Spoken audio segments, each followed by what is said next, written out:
generations ago, the State of Israel was the strongest organizing force for Jewish life in North America. And within 2 generations, for all sorts of reasons that we could come up with a lot of hypotheses, today the State of Israel is the single biggest disorganizing force in the American Jewish community. The technical scientific language would be, whereas the State of Israel was once centripetal for the Jewish people, a force that brought everything in, philanthropy, money, advocacy, lobbying, tourism, etc.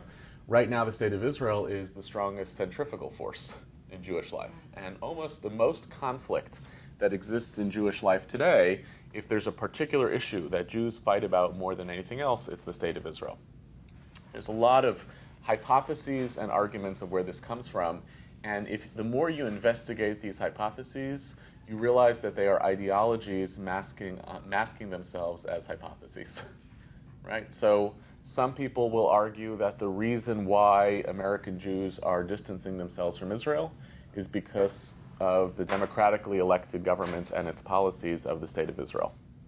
Others will argue that the reason American Jews are distancing from Israel has nothing to do with Israel itself, but has to do with the ethnic and political changeover of who American Jews actually are.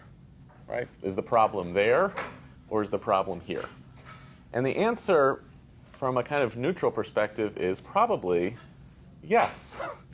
Right? There are factors at work in what Israel is becoming and what American Jews are becoming that are translating themselves into a growing incompatibility or a difficulty for American Jews to be in relationship with Israel.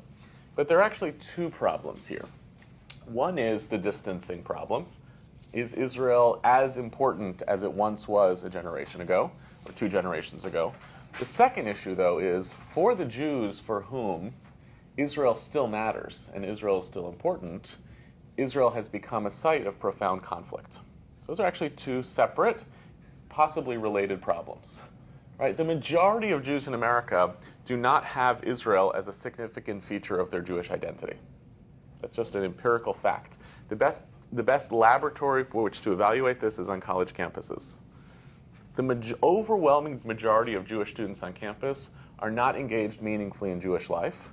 And even if they are engaged meaningfully in Jewish life, Israel is not something they want to touch.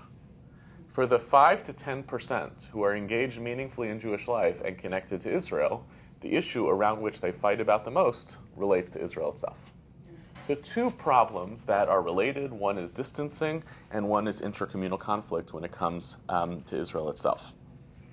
And I guess when we kind of dig down and try to ask, what is it that's actually inviting much of this intra-communal conflict? Of all the issues, it's not really religion and state issues. It's not really democratic issues, although that's a source of agitation for quite a few American Jews.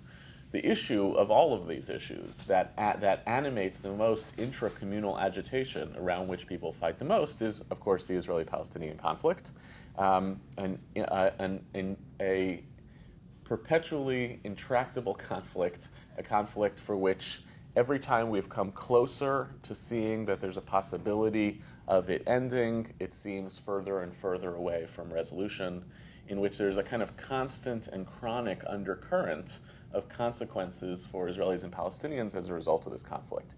And one of the things that's emerging, therefore, as a result for us as American Jews, is that this Israeli-Palestinian conflict is yielding not only its immediate casualties, which are the lives of Israelis and Palestinians, but this secondary casualty, which is the American Jewish community.